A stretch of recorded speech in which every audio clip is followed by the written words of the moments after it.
one of the things that companies need to be doing is utilizing that marketing budget, towards their HR team. Because if you have, little Billy Joe looking to be a project manager somewhere, right? And he's looking at company A and company B. Well, who has the better website? Who has the better social media campaigns?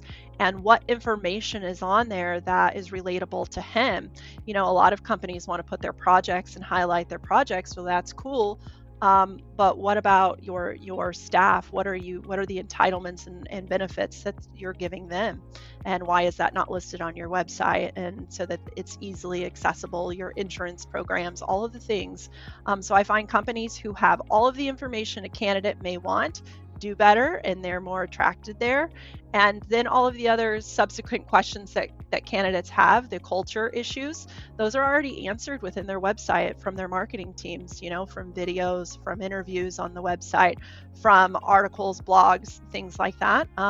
Because ultimately the younger generation doesn't want to sit there and have a 30-minute conversation with someone all the time. They want to look at the information, take 15 minutes doing that, and then make a decision on where they want to work.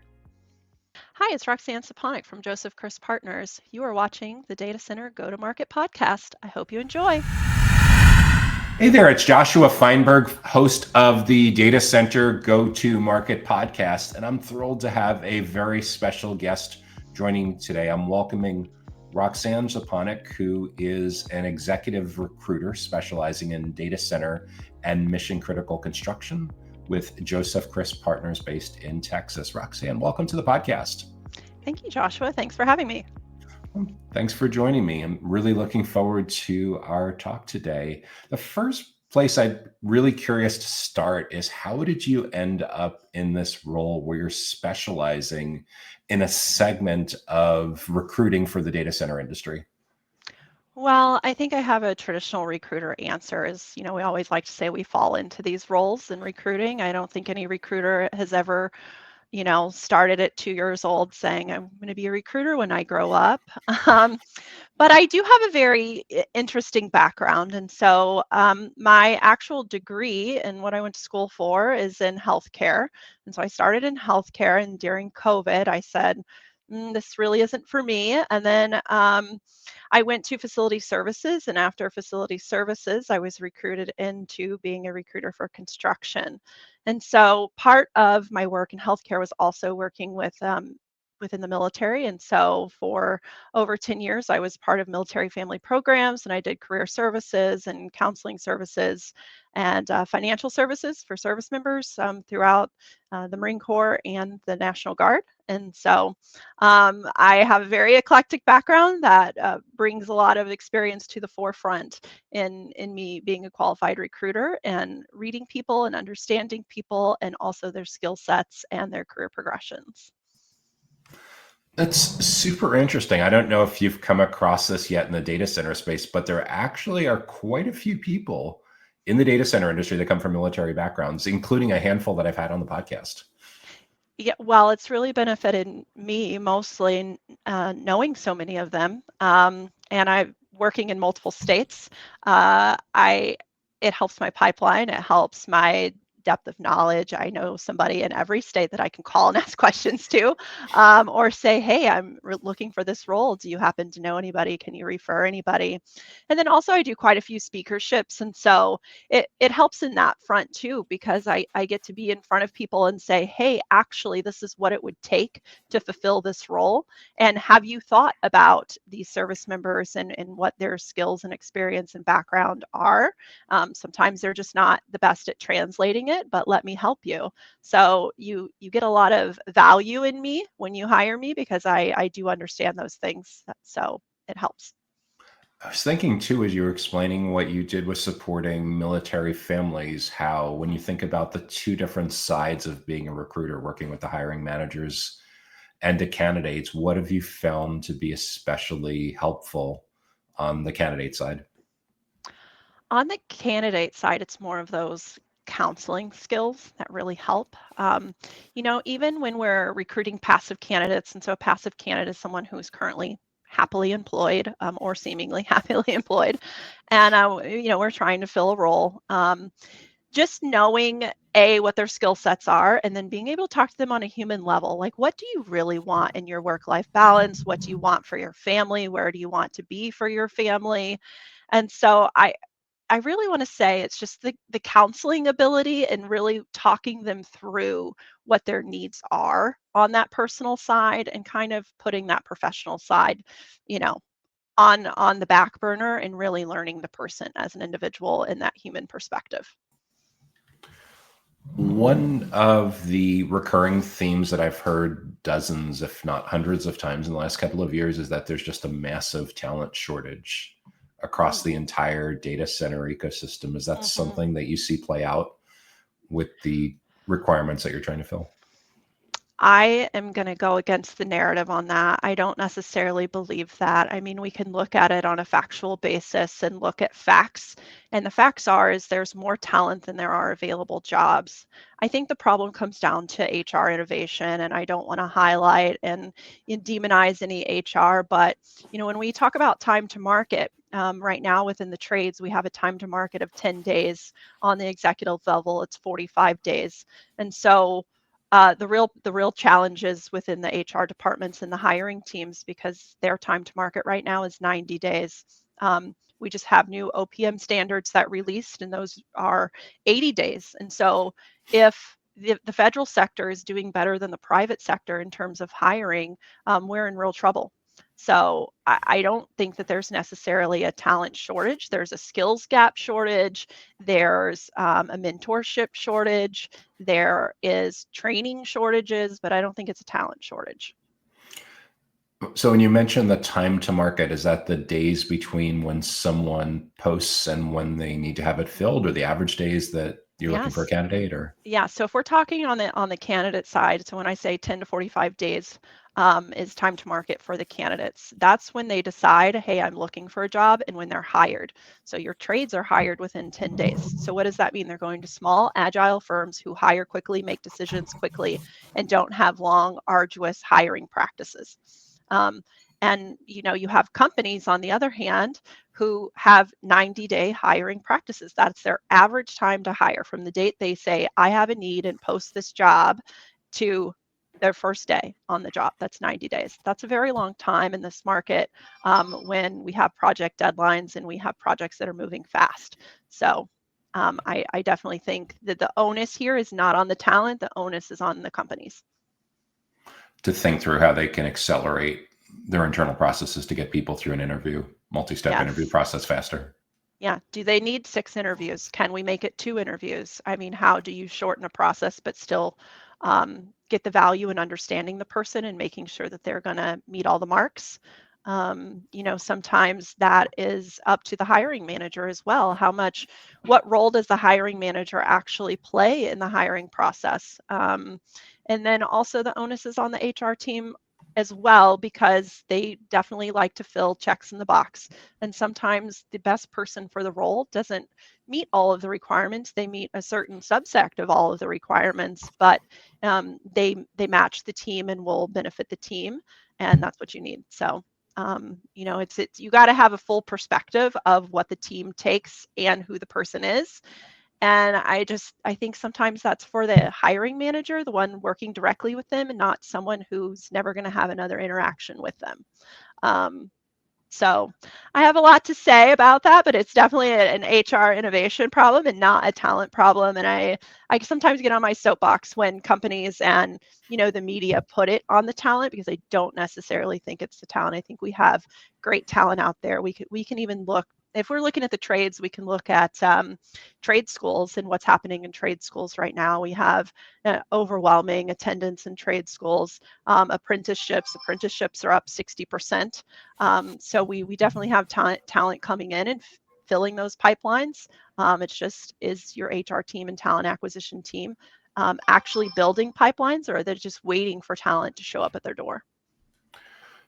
So when you're able to successfully step out of the role of what people would consider a traditional recruiter and more and roll into the role of being a consultant and an advisor to hiring managers and your clients, are these the kinds of conversations you typically have? Do you have more success with certain stakeholders than others in certain kinds of situations? Are people receptive to the idea of seeing you as more than just a recruiter and someone that can help them with that HR transformation? Yeah, I see myself as a consultant first and a recruiter second. I mean, I think you have to create a lot of buy-in with companies and candidates to, have the provability factor of, are you an expert in your lane or not? And so I do like to have those conversations. I do like to do salary analysis to prove, hey, you need to be paying this, and here are the reasons why. And these are the skill sets you should be looking for. Here's a career progression that would be of value to you. And, for me, when they're bringing me on, they've already looked for this role. They're looking to solve a problem when I join the picture, because usually it's their internal HR team is either overwhelmed, or hasn't fit the bill. And so they hire me and they're like, what's happening here? And so I find that they really are open to my suggestions and ideas. And I want to emphasize my suggestions and ideas are never to get rid of the HR team. It's just sometimes they themselves need better training and understanding what these roles require. It's fascinating as well, too, when you mentioned that a lot of times you're giving guidance on what salaries they need to be budgeting for to be competitive. Because as I mentioned earlier, Mhm. within the broader data center ecosystem and the dozens of different business models, we consider construction to be the first cousin of data center real estate and very closely aligned with data center investments. And when you talk with folks on the data center real estate side, they're constantly having to have conversations with people about costing issues and budgeting issues and being aware of the state of particular real estate markets. And imagine it's the same thing with you with job markets. Yeah, I think when your labor budget is 30% of your overall budget, I think that is something we really need to talk about. And I think in data centers in general, I think across the board, we need to do a better job, like in other verticals, kind of streamlining job titles and streamlining what those salaries look like. I think we have went through the cycle of throwing money at problems, and I think we need to back away from that a little bit and kind of standardize what those roles look like in terms of salary and bonus structure even. So it brings me to a really interesting question that I talk about frequently on the podcast is career advice for people that are at the extreme beginning of their career. They may still even be in high school. And we're having this moment now in the United States where a lot of people are questioning traditional higher education and whether there's more need for students to go from high school directly into trades or apprenticeships. Yeah. What advice would you offer to a teen, a family member, a friend, or neighbor, son or daughter who approached you knowing what you do for your career with advice on what someone should be thinking about that has an interest in the data center industry, but doesn't see themselves going into an overly technical job? They don't see themselves going into IT. They don't see themselves going into engineering. What would you talk about over breakfast or coffee? Well, first, I want to say high school's too late. I think we need to be in at the junior high school level. I mean, that's kind of when they're deciding what their high school pathway wants to look like. They're deciding on those courses, which leads into their college pathway if they want to do it or not. So I think we need to start there. And I think there are some school districts who are doing great strides in teaching middle schoolers what is available out there. And so I do have a middle schooler and I have a high schooler and I have younger children as well, and I talk to them and their friends frequently about what is it that you enjoy, how do you see that playing out, and do you know that these jobs exist? And so I don't think it's necessarily the factor of kind of talking them into things. I think it's just the exposure of, hey, there are really exciting jobs in construction. I think when I'm talking to youth, they think construction is just hammer and nails and somebody out there with a hard hat. And they don't visualize that there are financial jobs, there are marketing jobs, there are sales jobs, there are unique jobs that require certain skill sets or cultural backgrounds that they could really thrive in. And so it's really just opening up their world to all the fantastic things that data centers can offer them. And I'm so glad too that you brought up the idea of getting to kids even younger, because a lot of the grassroots efforts are very focused on colleges and high school right now. And Yeah. we've had the exact same experience as you. I live in South Florida, about an hour north of Miami, and Palm Beach County School District, I think, is one of the 10 or 20 biggest Mhm. school districts Yeah. in the country. They start in middle school with these career academies, Yeah. healthcare, Yep. IT, Yep. hospitality, engineering. So that means that when a boy or girls in 5th grade entering 6th. They're Yeah. already thinking about careers. So like Yeah. this isn't in a lot of ways, high school almost seems like it's a sales funnel of sorts for It traditional is, higher education. and they have to think about it that young, and these companies have to get in there and send their business development or their salespeople or their marketing teams in there to talk to these children, because in they can start taking high school credits in 7th grade. Yeah. So you have to think that they're already thinking of their future in 7th grade. So at 12, 13 years old, they're already making strides to decide what their career is going to look like or what their future is going to look like. And so high school now they do pathways just like you do in college where you're choosing your career pathway in college. And pathways very much the same. Are you doing STEM? Are you going to do just math focused? Are you doing English focused, history focused? Are you going to do accounting classes in high school? There are real estate classes in high school. There's everything, robotics, all the things. And so middle school is where you really need to get them interested in that because by high school it's too late. They've already decided. Yeah, no, that's super fascinating as well because we've seen the exact same thing. Traditionally, when I grew up, like AP courses were the way to get a Hmm. jump start, and they still exist. But They now do. there's these ACE courses, and there's also Yeah. dual enrollment. Yeah. And when you're doing dual enrollment, which you can start, I think, as young as 6th grade. Our Hmm. son, I think, is looking to start in 9th grade. Yeah. As long as you You have the good testing and, your school provides that, then it does start very early. Yeah, I think as there's pressure on school districts to do more with less and a lot more technology and distance learning, online learning, and enrollments are pushing schools to overcrowding. I think there's going to be a lot of more creative solutions to addressing this in the coming years.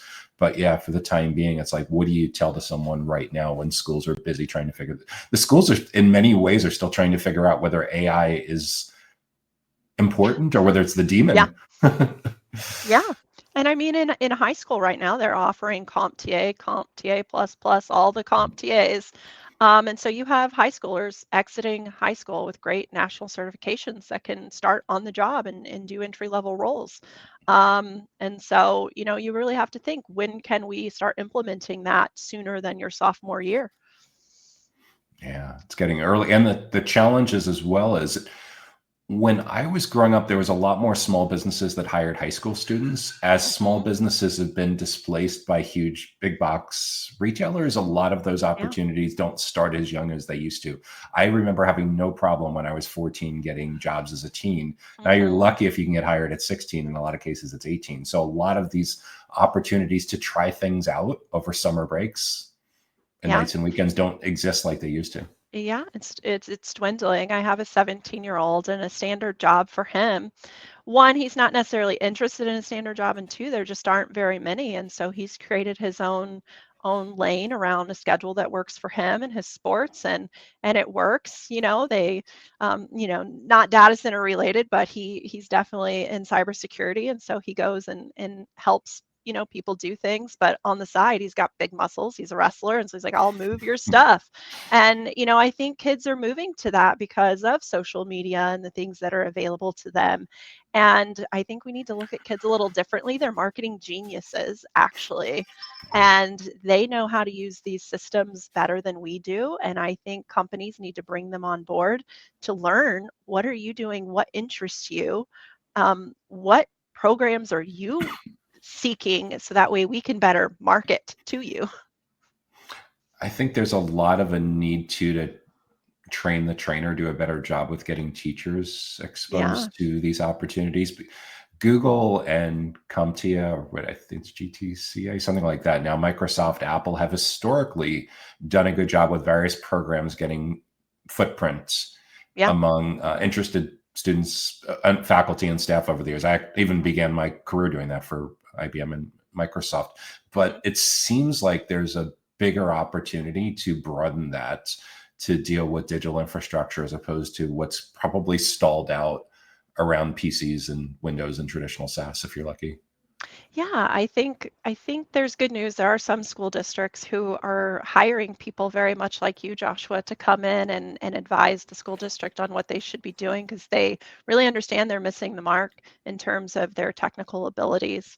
And so, I hate to take up this time talking about my son, but I want to say that there was a really cool program that he did, and it was kind of showing the school what their vulnerabilities are, And so my son and his little team, they attacked the printers at school and showed them where some of the vulnerabilities were, and it was just a fantastic exercise. And because there was a person who understands all of the tech and is implementing, setting up teams and finding teams of high school students within the school currently to facilitate some of these training opportunities. It has really grown the program of their cybersecurity, robotics, all of the things that they're implementing. So the computer science program is turning into a fantastic one, even though we can debate if computer science is still in or out. But that's further on down the line. But there are school districts doing great things, and so for those people who have really great tech abilities out there, I would say get involved with your school district and do something fantastic with the youth. When you were mentioning too the going after and simulating attacks on the network printers, it reminded me a little bit of that scene in The Social Network where the actor who plays Mark Zuckerberg gets called in for discipline, and he's like, "You should be thanking me." Yeah. I mean, normal people walking around in the normal world don't understand a simple printer. Like I go and I print personal information, but what someone with nefarious mindsets can do with that information, and just showing them, hey, it takes this little router thing that I have, that's it, and showing them all the ways that students now, simple, inexpensive things that students carry with them every day, can make your systems vulnerable. And working on the military side, we had implementations in place that prevented those things, but schools don't. And those are our children, our most valuable assets. So I think we should do a better job there. But that has nothing to do with data centers, but I could talk about that all day. Actually, the ethical hacking, the white hat, the penetration testing, is the cybersecurity is an important part of the tech part of the data center ecosystem. So he's probably more on the right track than not. For sure, all of the operator, maybe I'm out of my depth talking technical jargon. I mean, all the big data center operators are constantly looking for that kind of talent, let alone just other big companies in general. Well, it's at the high school level. That's where they need to be looking, with raw talent. I was impressed when I went to an event for our son's high school. It wasn't his first choice, but they were teaching Salesforce and QuickBooks. I'm like, that's not bad. It's probably like 2010s, but it's still, if somebody wants general introduction to like CRM and online bookkeeping, it's a decent start. It's a good start. I think in terms of basic computer programs, they really aren't teaching them as much in school anymore. So the fact that they're teaching those is fantastic. I actually utilize like ChatGPT within my Excel programs and things. And so it was my son who taught me that. So I think let's not discount, the 14, 15, 16-year-olds. They know a thing or two. Yeah, for sure. Roxxann, the next topic that I talk with guests on the podcast about quite frequently is probably right up your alley. It's advice for people that are mid-career, that are seeking a reset or seeking a pivot, because maybe it's someone that you worked with earlier on in your career. You bump into them at the store or airport or a conference, and you sense that they're a little bit burned out and they're looking for advice on how to get their career trajectory back on track. What would you talk about with them?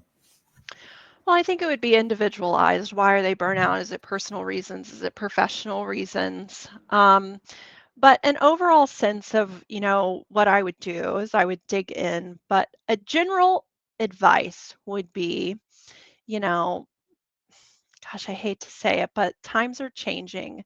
And if you're already burnt out, the work ahead is so great that you really have to find that sense of purpose. And if that sense of purpose is not within your job, we need to figure out what that is. And so I would really like to sit down with them on an individual basis and kind of hammer that out. And in terms of my lane, which is data center construction, sometimes that is removing them from something that is so fast paced and putting them in a vertical where they have time to breathe or a role to breathe. And so I would say if you're like at a director level, maybe you should step back. Maybe it's the leadership portion that is overwhelming you, and you need to go back to being a senior project manager. And so that would be my general advice, is really just take a good look at your passions and what is really driving you and what the intent is for your future. Recruiters can really help you with that, and they could really, dig down and find those roles that speak to that. And it doesn't necessarily have to be within data centers, and I would hope you stay here. Um, but there are other verticals that need your experience, that are not as, demanding as the data center sphere in construction in particular. Do you find for certain kinds of candidates that the conversation often goes to a place where it's like a cross between being a mentor and being a therapist to a certain degree? I think so, and I think right now I do want to highlight we have a change in the industry in construction, because we do have the narrative that there is a talent shortage. And so I find what companies are doing at the director and VP level of whatever is they're bringing in younger talent that doesn't necessarily have leadership experience. And so the burnout is real for them, but on an equal front, it's really exhausting for those people with the leadership ability and the provability to be in that role. It's just their age necessarily isn't looked at as that they can attract talent. And so I kind of want to use this as a PSA to the companies that, don't let age be a determining factor, that, those who are close to retirement still have a lot of value, and even more value because of that mentorship factor. And there's a 41% retention rate on mentorship programs. And so you should really be utilizing those higher level roles as, the value that they do bring in mentorship. And don't just be looking at younger talent because you think that they can attract other younger talent and bring those teams. You need a very well-rounded team. So I hope that answers your question, but it's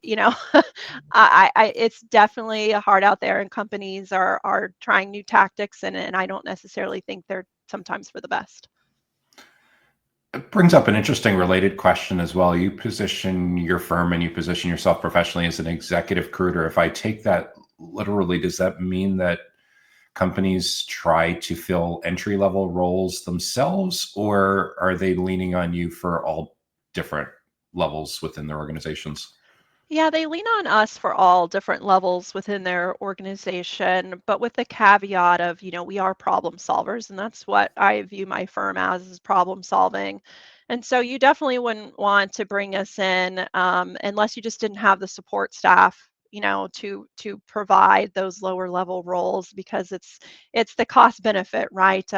So if you're trying to fill an entry level role, our fee does not necessarily sustain that unless you want it to. We're happy to do that. We can provide those teams for you.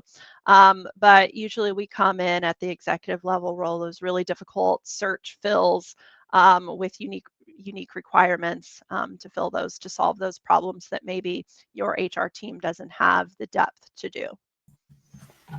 Yes, in reality too, is if they have a good internship program, they're having a pipeline of candidates who Yeah. are always going to be graduating in the next 6, 18, They 24 they months. sh- they should. I know it's a lot of upfront cost into creating those training programs, internship programs, apprenticeship programs. Um, but when we talk about the youth, what is going to attract them to your company? It's that. It is those things. And for me, I recruit heavily from companies who do those things well.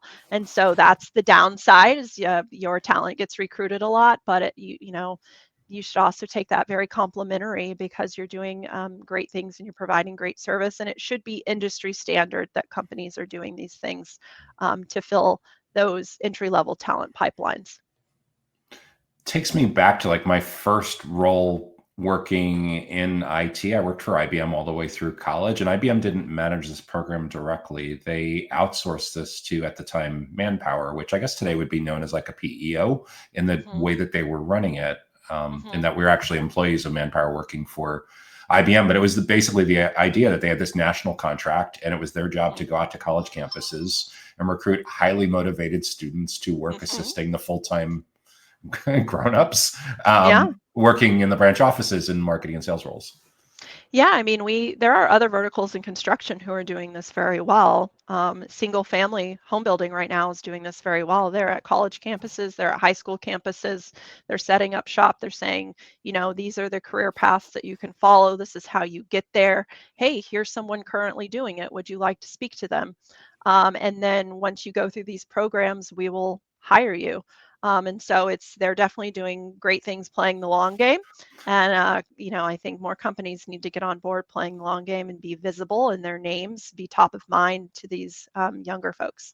The Data Center Go-to-Market podcast is sponsored by DCSMI, elevating the role of sales, marketing, and go-to-market GTM professionals in the growth of the data center industry. To stay informed about upcoming episodes, make sure that you subscribe to the Data Center Sales and Marketing newsletter on the DCSMI website that can be found at www.dcsmi.com. Again, that URL is www.dcsmi.com.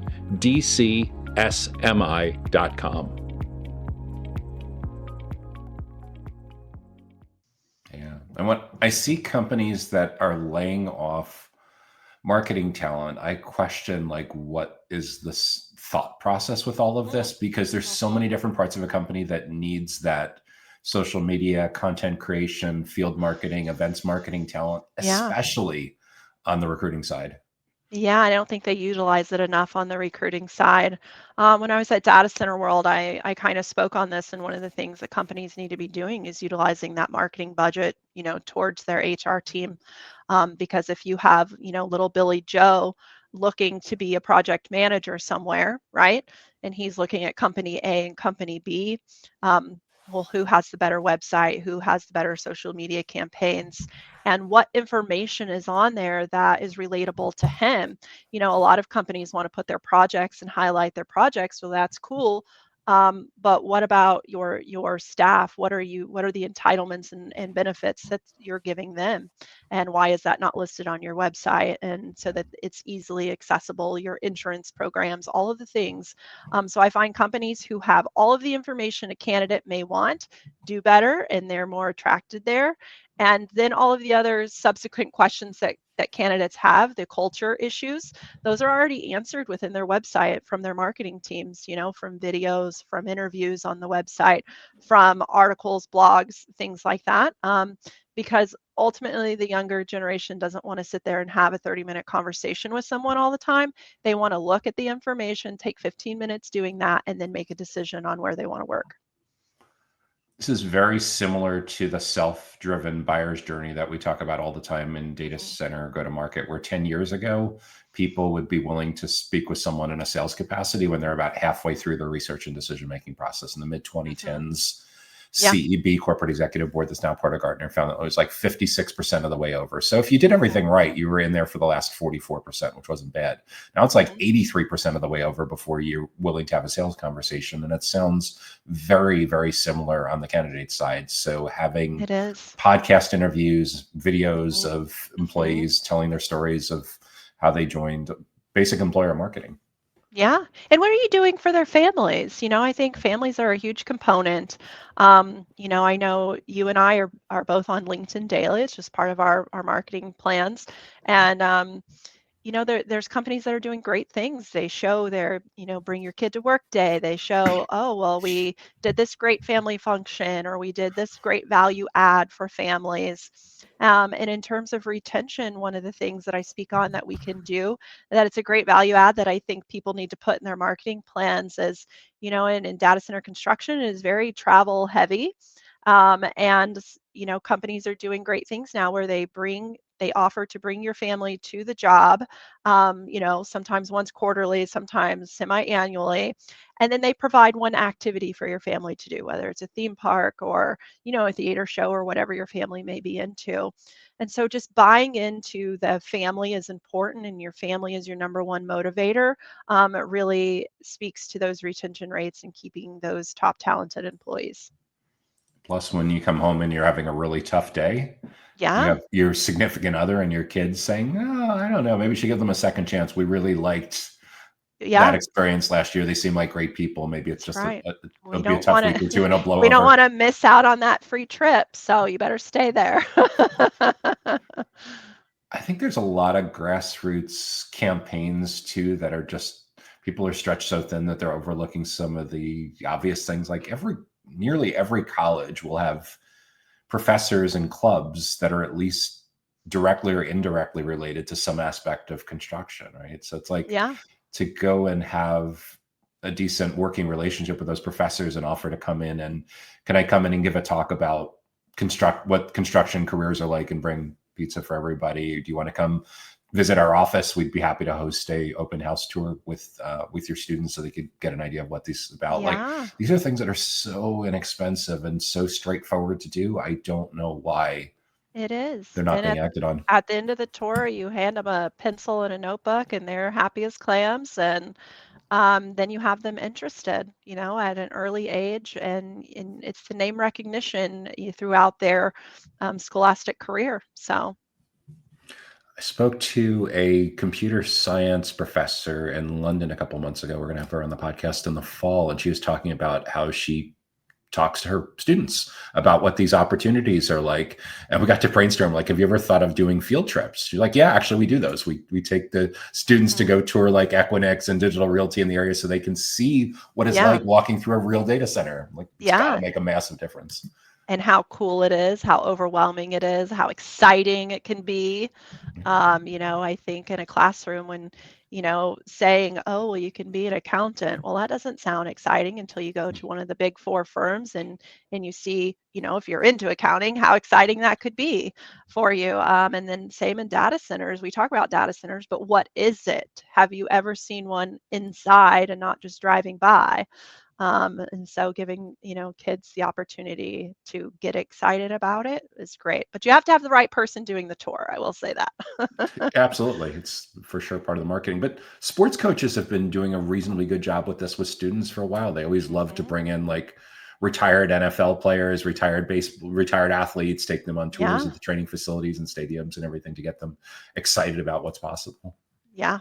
And I think data center in general need to get on board and get with the youth for sure.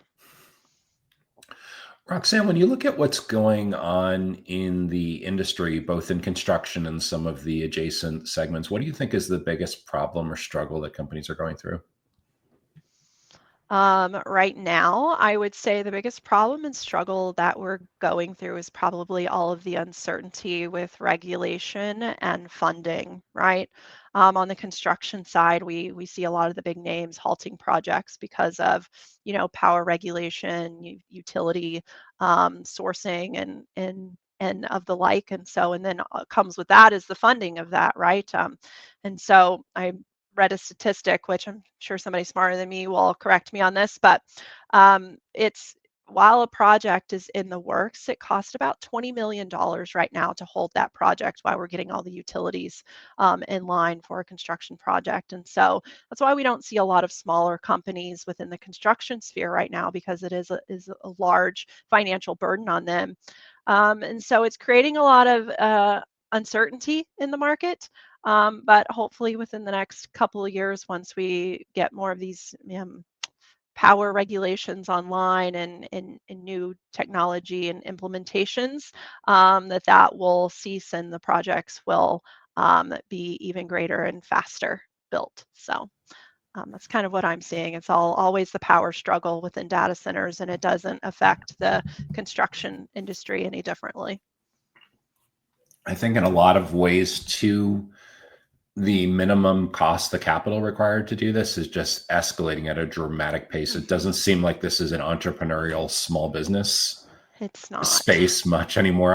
As a byproduct of all the mania with NVIDIA and all the mainstream news with AI, like once a month, sometimes a couple times a month, I'll get people that reach out to me that say, hey, there's a property that we have an option on or next to our building or something like that. Do you think we could build a data center? I'm like, for starters, you're talking to the wrong kind of expert in the data center industry. You need to talk to a real estate person. But the second part of it is you should have a very realistic conversation with that expert on what site planning, zoning, all of everything that goes into just preparing the property to make that happen, Yeah. because like we used to see people start up co-location businesses 10 or 15 years ago that were former like IT services company owners, where they could make a dent on a business that was doing a couple million a year in revenue with 1, 2, 3 locations and a couple dozen employees. It seems like those days are really, really, actually most of the co-location companies that I'd worked with 10 years ago, nearly all of them have exited to larger companies at this stage. They just couldn't make it on their own anymore. Yeah, I think it's, the onus here is on the service providers. I think that's where we can still have small companies and entrepreneurial folks is, more on, providing certain things to data centers.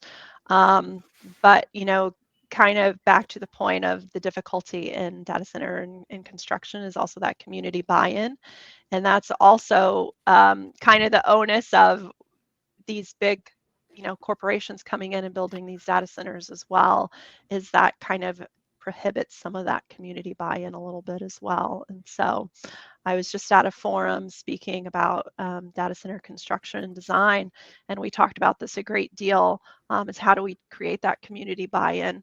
And it's the human level. I mean, in data center construction alone, we have to get back to that and build our facilities that a community wants, in terms of the architecture of that building, and make sure we're not prohibiting future growth of that community based on one building. So we have a lot of work to do within the data center space, but I think we have the right people coming in that can do that. And we're pulling from different sectors to really understand that. I know we're pulling a lot from affordable housing because they run into some of the same community buy-in things when they're building affordable housing complexes and things.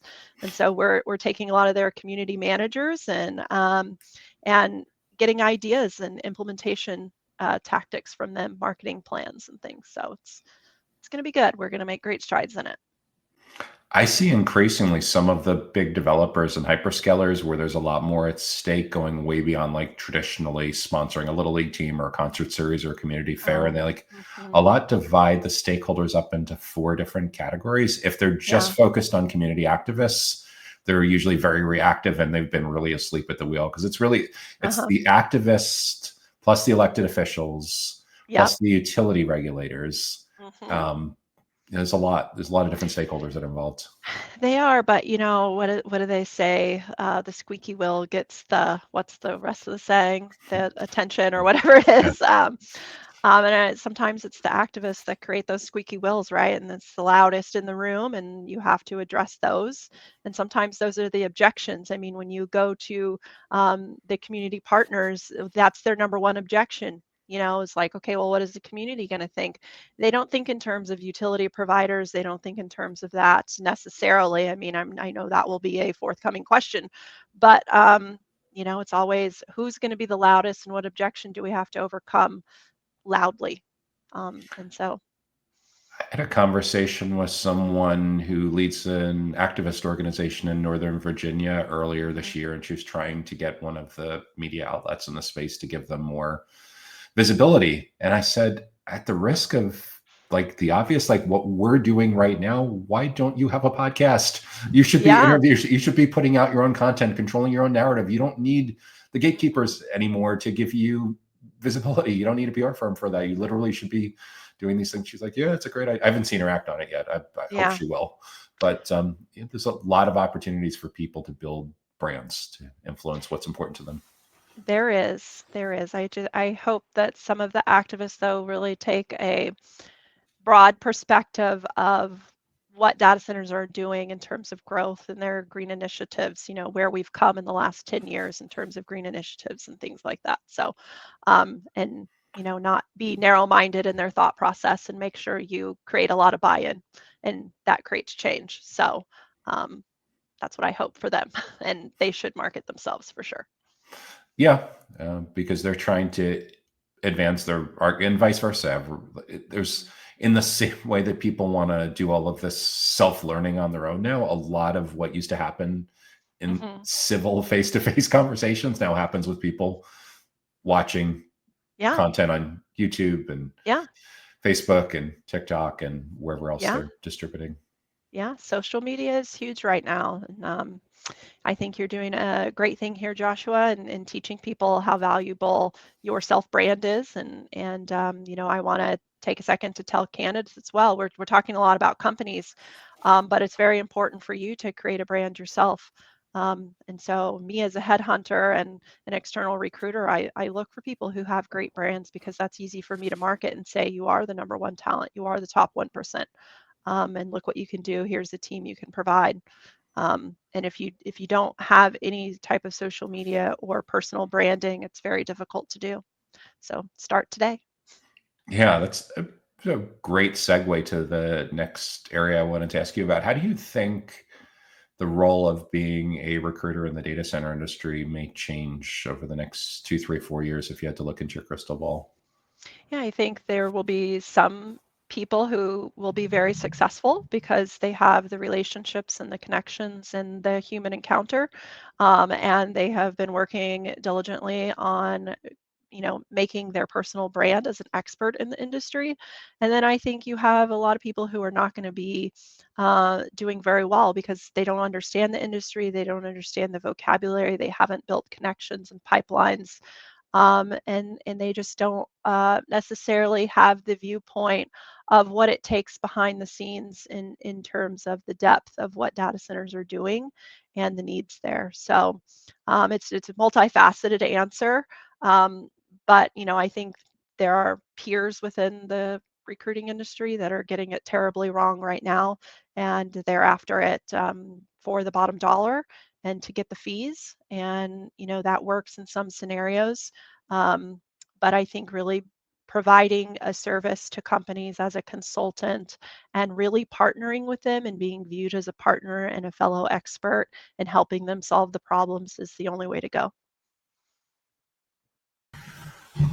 I have this theory too that right now there's probably, if I think about globally, maybe a half a dozen, maybe two handfuls of recruiters Mhm. that do something like this on a regular basis. Do you think we're going to get to the point in 2, 3, 4 years where pretty much everyone who wants to be competitive is going to need this, both for the hiring managers and the candidates? I think so. I think we already can look at the tech industry and they're already eliminating a lot of HR jobs and talent acquisition jobs. Talent acquisition jobs are the first to go. And so that leaves people like me who are with firms who we only do talent acquisition and search work, very valuable, because we don't lose those pipelines. And my name is my brand, and so wherever I go, it goes with me. Joseph Chris Partners does great things, and I am a partner here, and I never plan on leaving. But at the end of the day, people know me for me and my personal brand and my expertise, and that's what they're hiring. They're not hiring a firm behind me; they're hiring me. And so I think that moving forward in recruiting, we are going to be even more valuable as long as we provide those services as an expert and as a consultant, and we're not just fee collectors. When you brought up the idea too of that talent acquisition or one of the first people internally to get laid off, it reminded me of what I continue to see in the tech industry. Just I hesitate to put this in because I try to keep this content pretty evergreen, but Microsoft just announced that they're laying off 9,000, and they announced a significant portion of those are in sales. And there's thoughts that some of that is being used to redirect resources to insanely expensive AI projects. But I think a lot of companies too, when they lay off parts of marketing and sales, they're thinking that channel partners and marketplaces Mhm. will help to fill that gaps. And in both of those scenarios, instead of carrying fixed overhead, they're paying the channel partners, the integrators, the VARs, the MSPs, the master agents, strictly based on performance. Do you see that continuing to happen with HR, with talent acquisition, with recruiting, or do you see more firms like yours being able to successfully sell retainer based, or is it irresistible to a board, to a CFO to be able to outsource these functions where they're shifting basically from fixed cost to variable cost? Yeah, well, I have two things to say here. So yes, I see this continuing to happen at a large scale. Um, and I greatly think that the HR needs to be restructured in a way. And we have tech firms that are already doing that. They're eliminating all HR practices, and they're rebranding it into a new role. The purview is then under the hiring manager, and it is an assistant to the hiring manager. And so any talent acquisition will be outsourced through there and fed directly through the hiring manager. With that said, I know you mentioned the CFO, and I want to make one point here that there are a lot of companies who are getting it right, and they're putting the HR function, they're taking that away from the CFO financial bucket, and they're putting it into the operations bucket. And I think if you keep an HR team and a talent acquisition team, that's where it directly needs to be directly reporting to the operations function, because who better knows what's happening within the company and to manage those labor budgets than the operation team. And then you can have all of the accountability, the compliance issues, the legal jargon funnel back through and acceptance through the financial realm. But I think it definitely needs to be an operations function.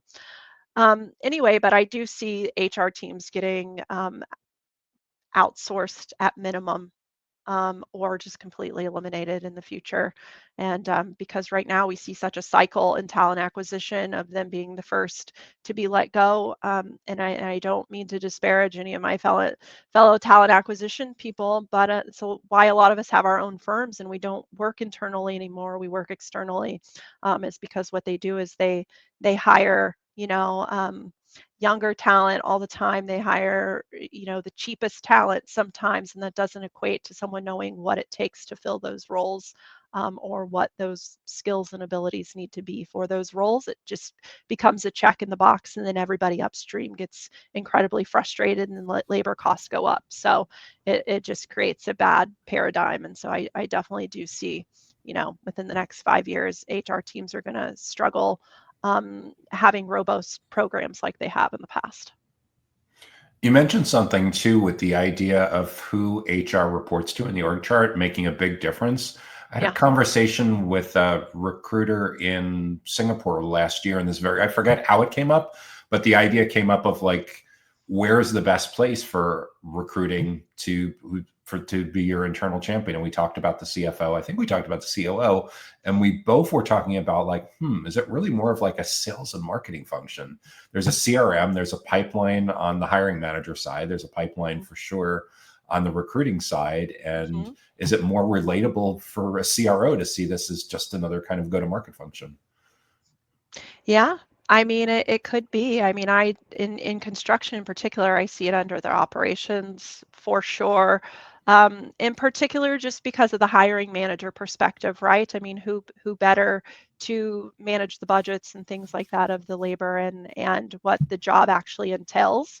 But it's so easy to say, put the onus on another vertical, right? On the CFO vertical, and say, oh yeah, well, we just need this. And then it creates the confusion and the delay in that hiring practice. So it's a full circle. And I think it might come down to being company dependent on what the individual company org chart looks like and where it's best suited.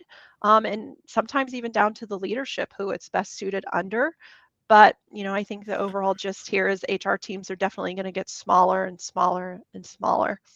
So, on the theme of doing more with less, we're now 2+ years into this generative AI craze that's going on. Do you have any favorite tools or apps that, if you were facing pressure to cut costs or narrow down the list, do you have any that you would fight hard to keep that are an essential part of what you do on a daily basis? I do, but none are really mind-blowing in what I do. I mean, I use ChatGPT, I use Copilot a lot. I integrate them a lot with my individual office products that I use, and mainly it's to create efficiency. So I don't have to hire a personal assistant. I don't have to, hire additional admin staff. I create those efficiencies to allow myself that more time in the day, and more time in the day allows me that human connection time. And so, I think one of my favorite tools is my phone, and to be able to call people and really connect genuinely. And I know there's a huge AI craze, but I think that human connection is always going to be a component, especially in my role in my lane and within construction. There's so much we can do with AI. and I love it and I appreciate it, and I am continually learning all the things that I can do.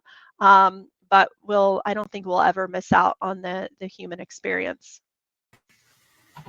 It's a fantastic theme and outlook, as well as continuing to elevate your brand and your values, so people want to spend time with you, learning from you, both on what they should be doing as a company and what they should be doing as a candidate. Yeah, I think we can all balance, AI and what we want as humans and that connection.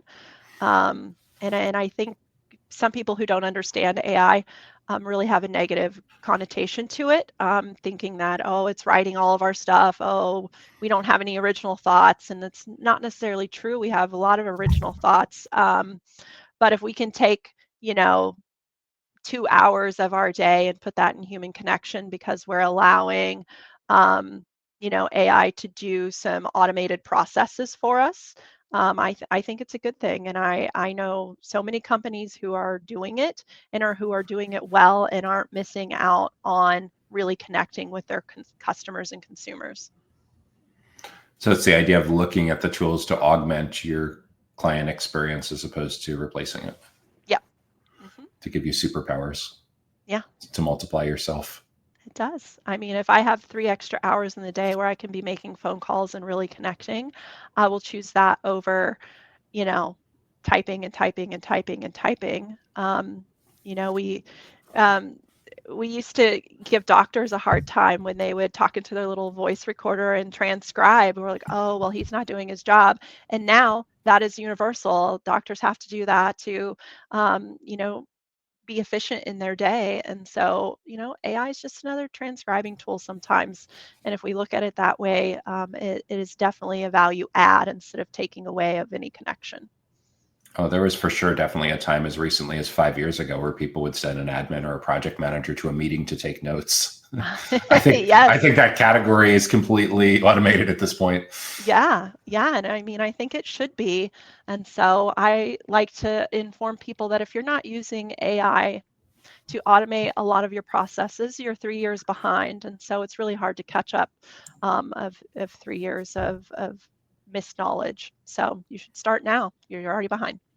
The need for speed, the need to give people immediate gratification, the need to cover odd hours, like even if you're just working within the US, that's still 4 time zones, let alone are people really limited to thinking about how to solve these problems during traditional business hours? Probably not. It's where you start to see people filling out inbound forms and sending emails at like 11 o'clock their local time, 2 o'clock in the morning, 2 o'clock on a Sunday afternoon on a holiday weekend. Like, well, this goes back to the burnout question, right? I mean, what are you doing to solve your own burnout? Are you creating automation processes? Are you utilizing AI in your daily routine?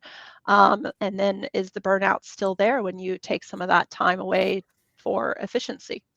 So, it's an overall question of what they're doing in their workday to make their lives a little better and to be able to have time for their passions. One more way that you can look a lot more like a teacher and a consultant and a subject matter expert and a trusted advisor, and way more than people's perception of what a recruiter is. Yeah. I mean, I talk to so many people every day, and they're always shocked that I never sit there and drill into their actual skill sets.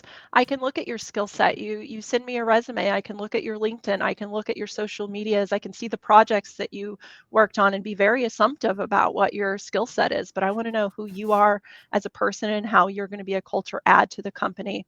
And so it is very much like a counseling session when people talk to me. Because I don't waste a lot of time on, okay, do you fill these 5 boxes? Okay, I can see where you went to school. I can see where your degree is. I can assume all the things about projects. And if I have a question, I'll ask, but I really want to know who you are as an individual and how you're going to add to the team that I'm looking for. So you're getting to that 83% point as well before you meet with them. You're using LinkedIn as the first impression that helps to kind of inform the early and middle stages of recruiting. Yeah. And I mean, on my side of things, people are very smart in terms of tech, so they don't always have all the information on LinkedIn. They hide their numbers from me, and so I use a lot of creative ways to get a hold of people. I'm on Reddit, I'm on Discord, I'm on a lot of things. I don't give out my names to those because I like to be stealthy. But yeah, I mean, you got to go where the people are and what they're doing, and find out what the younger crowds are wanting to talk about and where they put their information out to reach them. So yeah, I'm always on everybody's socials before I actually talk to them on the phone. So this is the new portfolio. This It is the new is. CV. This is the It new way of is. being a candidate. And have you ever come across hiring manager situations too, where you see critical details missing or contradictions or things like cringy Glassdoor kind of stuff that makes you think twice about wanting to work with the client? Yes, actually. And the cringiest thing that happens to me is when clients come to me and they say, well, we really have this problem, we want you to solve it in terms of a candidate. Okay, and I look at their retention rate and I'm like, the problem is not with the talent that you're bringing in, and I actually can't place talent with you because you have a bad reputation in the market because your retention rate is 80%, and that is not a talent problem, a me problem, an HR problem. That's a hiring manager problem and a culture problem. And so I do have those conversations, and I turn people away a lot of the time because at the end of the day, it is my name that I'm putting on the line, and I have great relationships with my candidates, and so to put somebody at a high level role in there to solve that problem without them knowing it's a problem would be a large stretch, and I would put myself in a bad position to do that. So if you are a client and you have a really bad retention rate and that's the problem you're coming to me with and saying, I need to solve this and I need that person, but not, I need a vice president of operations, and then I have this terrible problem that I'm not even interested in solving, I won't work with those kinds of clients. Yeah, you don't think about that, but yeah, if you introduce a candidate to an employer that ends up becoming a nightmare experience for that candidate, and they end up churning really fast because of preventable stuff, you're right. The candidate's gonna be like, They're not Roxxann, what going to did you do trust to me? me. I Yeah. know they won't trust me anymore. And I try to be very upfront with my candidates about what's happening in the current company. Especially sometimes when new executives come in, they change out teams.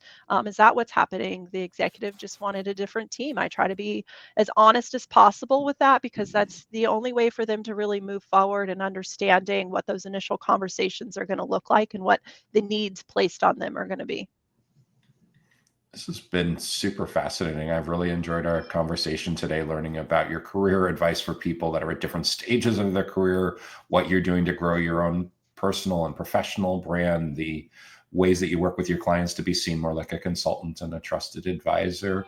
Roxxann, if someone wants to follow what you're working on or reach out to you, learn more about Joseph Chris, is LinkedIn the best place to start?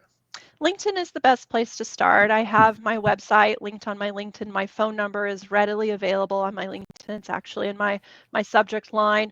You can always email me. I will say I have a terrible name to spell, so sometimes that gets a little dicey. So I'm sure you'll post it for us, Joshua, so they can get a hold of me. But yeah, I'm on the socials. You can contact me there.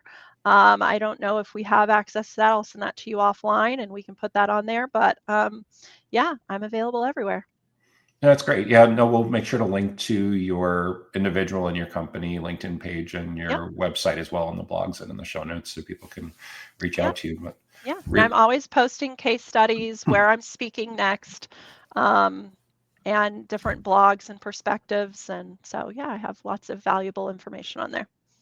It's important because everyone's a media company now. Everyone has a brand to build. Everyone does. And if you're not doing it, get to it today. That's the lesson.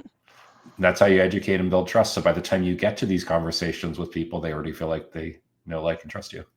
Yeah. Yeah. And they already know me. They know I'm incredibly funny and I talk a lot. So they're fully prepared. Those are great things to be known for. Yes. I've been speaking today with Roxxann Sczepanik, who is the partner and executive recruiter in data center and mission critical construction at Joseph Chris Partners Executive Search in Houston, Texas. Roxxann, thanks so much for joining me on the podcast. Thank you, Joshua. The Data Center Go-to-Market podcast is sponsored by DCSMI, elevating the role of sales, marketing, and go-to-market GTM professionals in the growth of the data center industry. To stay informed about upcoming episodes, make sure that you subscribe to the Data Center Sales and Marketing newsletter on the DCSMI website that can be found at www.dcsmi.com. Again, that URL is www.dcsmi.com.